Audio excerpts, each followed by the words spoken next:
he did last year. Sometimes you just got to be in a situation where if he's by far the best player left on the board, then you've got to have confidence that you can make that selection.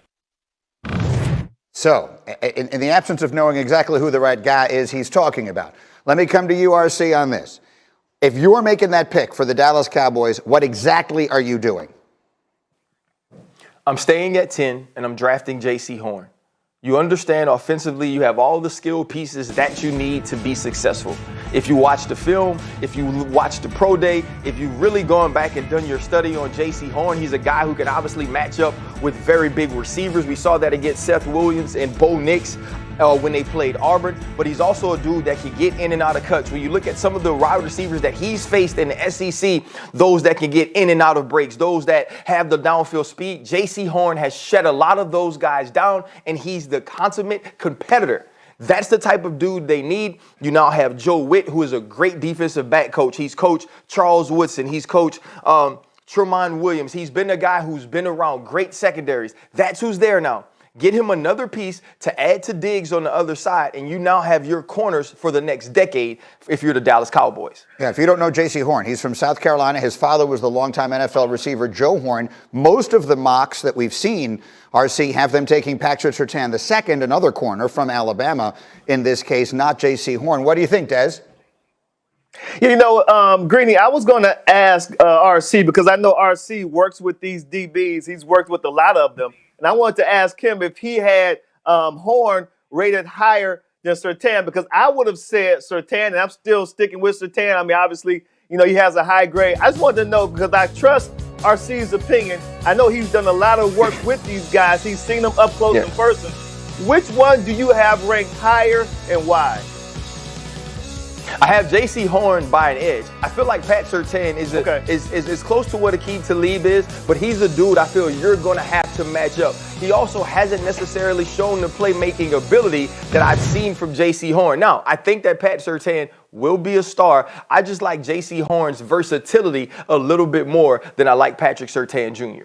Yeah, those two, and Caleb I Farley. like Patrick Surtain because I like his size. I like his athleticism. And I think that when you play in the Nick Saban defense, he throws a lot at you. So I think mentally, Patrick Surtain will be able to handle anything that the coordinator, that Dan Quinn, is going to throw at him in Dallas. He'll be prepared for it mentally, because I think that's when you start to separate some of these players. What can they handle on the field mentally and take it from the classroom to the football field and execute it to the field. But I guess you're good with either Horn or with Surtain.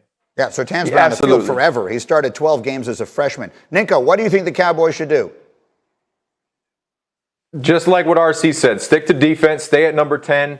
Look, if you go and try and move up, I mean, really, honestly, look at their offense. They just paid their quarterback. They got a running back that's paid. Their offensive line is paid. Their receivers are paid. They got a bunch of pieces offensively. And then if you look at the big board on that team right now, Dallas's team, what are the holes? They need help in corner. They need help at the pass rush position. They need to stop people defensively. Doesn't matter how great your offense is. If your defense can't stop a nosebleed, you're going to be in for a long night. So for me, as a defensive football player, I can tell you this, rush and coverage, those two things in 2021, you got to be able to cover and you got to be able to get to the quarterback. If you can't get to the quarterback, it doesn't matter how great your coverage is, they're going to complete passes, because it's really hard to cover past 3-1,000, 4-1,000. The ball's out, the guys are going to get open, they're going to uncover. So I would say at number 10, either go with a corner or try and get somebody in the draft that can get after the quarterback, and you can add to the front that helps your secondary.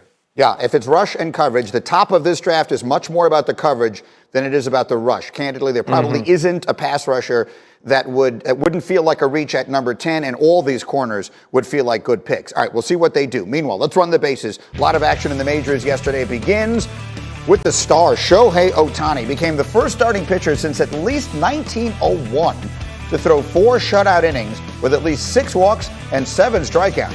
What a night. Mike Trout also hit his 5th home run of the year, lifting the Angels over the Rangers by a score of 6-2. Elsewhere, Julio Urias threw 7 dominant innings of 1 hit ball, striking out a career-high 11, leading the Dodgers to a 1-0 win, avenging their loss from the day before. Corey Seager with a 2-out single to score the only run of the game.